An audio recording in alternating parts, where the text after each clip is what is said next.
Mr. Grebe, thank you for your time here at Curacao Chronicle.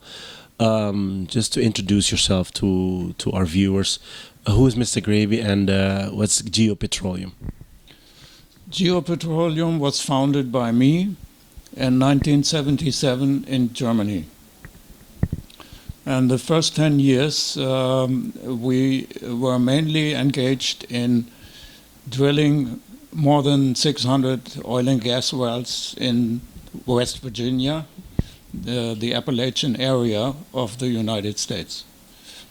We drilled these wells very successfully, and we brought the drilling company to the American Stock Exchange in 1980. Actually 81, first to NASDAQ, to the open market, and then 1 year later to the American Stock Exchange. In 1986, when the oil price slumped dramatically down to almost $6 a barrel, we decided to step out of the drilling business. Was not feasible anymore. So then we started to trade refined products with the Middle East countries, national oil companies only, preference, Abu Dhabi, ADNOC, Kuwait Petroleum, Qatar Petroleum, and Saudi Aramco. And we did that until about the mid of the 90s. And then we took the company to London and sold our operation in London, and then concentrated on LNG because that was opening up in Qatar.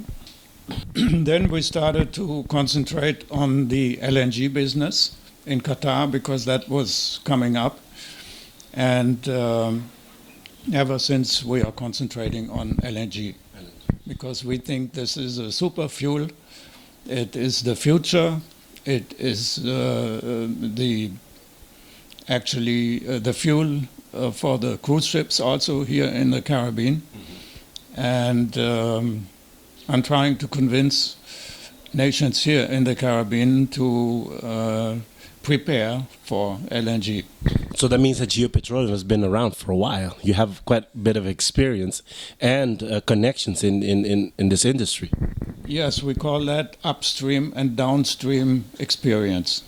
Upstream, downstream means from the refinery in the middle,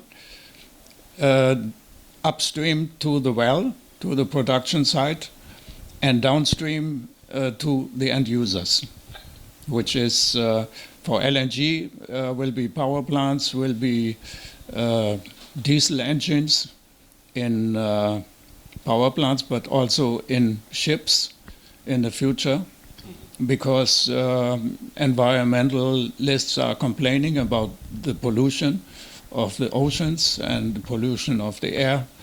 That has to change. And LNG is providing that change.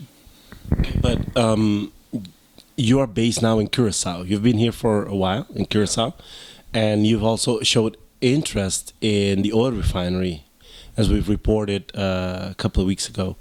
Now, how was that? How was that experience? Well, this happens when I had a meeting with Dr. Stephen Martina last year, and he offered me to quote for feedstock for Isla Refinery. And he was very keen about this, and I made a quote with two companies to provide the feedstock to keep Isla running. Okay. And what happened with that? Well, that was stuck until today. We never got denial, we never got approval, so it's still open.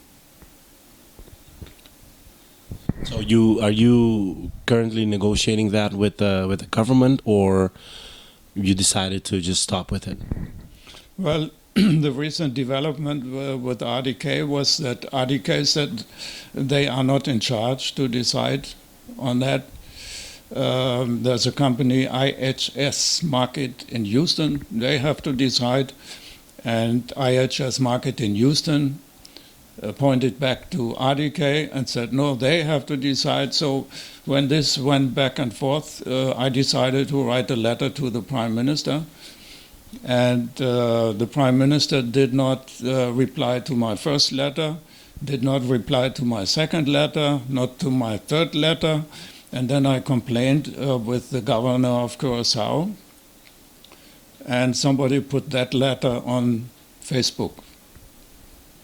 And that's when there was an outcry in Curacao.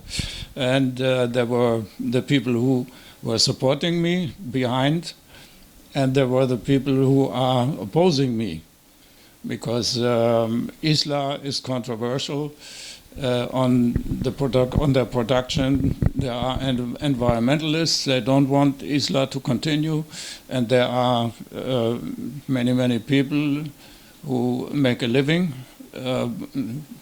by working with Isla, or let's say indirectly benefiting from Isla's operation. They are pro. So this is going back and forth, and this is the discussion in public right now. While it's a discussion in public, what is GeoPetroleum doing to maybe still continue? Because you told us you have quite a bit of connection. Qatar was the one you mentioned last time. Have you had any conversations with them lately? Yeah, well, my plan is to make a central distribution system in the Caribbean, organize that. I mean, I will not operate that storage terminal, but I will organize it. And I have backing from rich countries like Qatar to back it and to bring the feedstock to the Caribbean, bring the LNG to the Caribbean. But I will only do that in Curacao if I get a positive decision on my feedstock for Isla, because I don't think it is worthwhile to bring benefits to Curacao when they give me a bloody nose on my offer for Isla. Seeing all this and the future of the refinery, what is your stand on that? How do you see the oil refinery here in Curacao? Well, I'm a critic of the politics here in Curacao regarding this refinery, because the refinery is a very important industrial site for Curacao. And we have seen what the consequences were when Aruba shut in their refinery. Their credit rating went down. You know, Fitch, the credit rating agency in New York, downgraded the international credit rating for Aruba. This can happen to Curacao as well. So Curacao, best advice is to keep this refinery running. And very important is that this refinery maintains all the labor force they have in place right now. And because I think that Curacao is a tourist country, but it will never be a tourist country like Aruba. They simply don't have the attitude for that. And so it's better to make a peace between tourism and industry and keep the refinery running. And my other critic is that right now RDK is searching for a new operator in succession of PDVSA, but they think that the future operator should pay for all the bad maintenance that PDVSA did to that refinery in the past, because PDVSA did not have the funds to maintain Isla properly to international standards and developments in environmental protection as well as technological upgrading. And nobody, as a new operator, will pay for that. Yes, a new operator will come in and say, okay, I will operate the refinery on minimums. I will start on minimum standards. Technically, what needs to be done, we will invest in this, but not like Mr. Herbert Wiels used to say, a new operator has to come in with billions, invest, and nobody will do that. This is wishful thinking. It will not happen. So a new operator will come in on very down-to-earth situation basis, and they will say, okay, we invest what is necessary to bring this refinery up and running. And the refinery is running right now, and it was running last year. So it is possible to keep going, but not on extensive demands basis.